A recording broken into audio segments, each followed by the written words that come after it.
you will fail your way to greatness.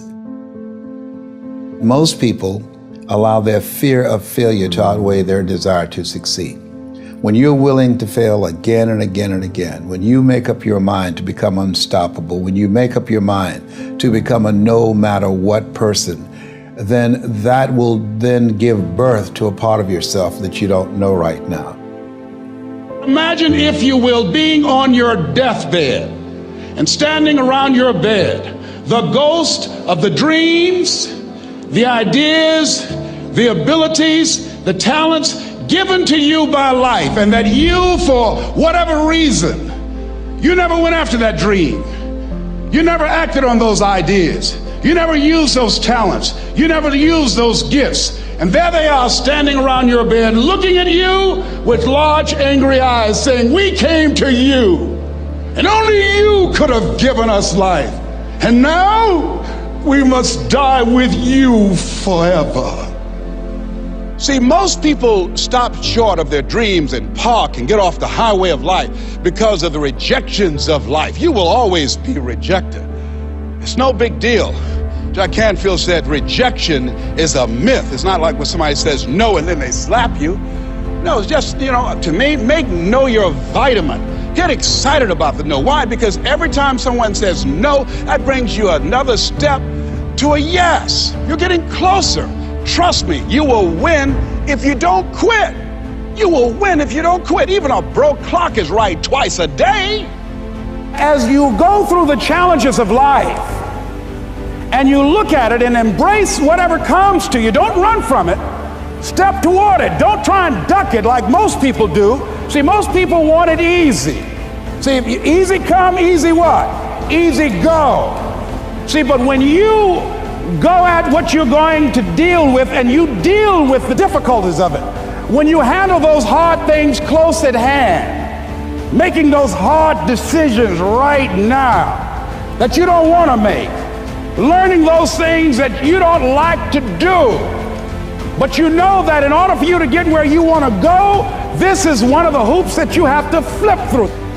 And I'm saying to you, whatever you got to do it, because if you don't, life is going to whoop you until you surrender.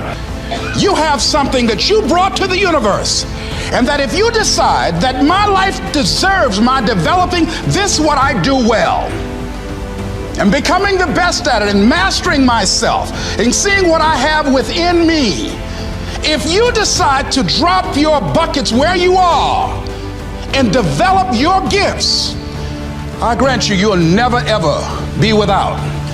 I grant you that your gifts will take you places that will literally amaze you. I grant you that if you begin to work to develop your gifts, you'll develop a strong sense of happiness. You'll get a larger vision of yourself, because part of beginning to get a larger vision of yourself, all of us need some area of our lives where we can have a feeling of competence. That people know when they think about this area, that's something you do. That you eat and sleep that. And that you do that. You do that. Changing is not easy. That changing your life, changing habits, reinventing yourself, picking yourself up after life has knocked you flat on your back. I've got to say, when life knocked you down, try and land on your back, because if you could look up, you could get up. Well, that sounds cute, but that's not easy. When I was diagnosed with prostate cancer 17 years ago, that first time that happened, I said, hey, I can handle this.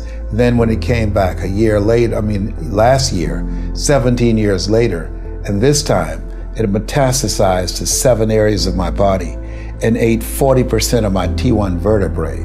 Now the stakes are higher. It's this life saying, okay, Mr. Motivator, you beat cancer the first time. What you gonna do now? I started laughing. When the doctor told me, he said, why are you laughing? Are you in denial? I said, no. I said, I feel like Mother Teresa. He said, what do you mean? She said, Lord, I know you know how much I can bear. I just wish you to have so much confidence in me. I said, the stakes are higher. So I've got to dig in and got to fight more, because at the end of the day, life is a fight for territory. And once you stop fighting for what you want, what you don't want will automatically take over. And so it's a fight, it's a challenge in life every day. And what we have to do is embrace it. What we have to do is see it as a project to be worked on.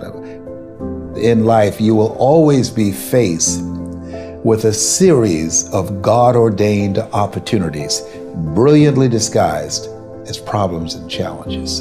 And so I see even cancer as a gift, as a God-ordained opportunity. If you died today, what dreams, what ideas, what talents, what books, what music, what leadership, what voice will die with you? There are a lot of people who are biting their fingers in fear that they might lose their jobs. But there are few people who have decided within themselves, I'm going to make it. Some people aren't waiting to be cut. Some people are moving on their own because they feel within themselves, I've got what it takes to make it. They're not afraid about tomorrow because of how they see themselves, because of what they feel that they deserve, because of what they feel that they can create for themselves. Because these people have decided, as they look at the future, as they look at themselves, there's a way. Where there's a will, there's a way for me to begin to create a way out of no way. And when you have that kind of consciousness, when you have that kind of spirit, nothing can stop you. Nothing.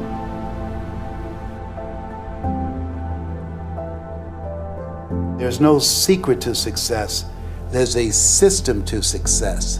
And no matter what organization you become a part of, the system works if you work it. If you don't work it, it won't work. But it works if you work it. And that's one 4-letter word that most people don't like. They're not willing to work.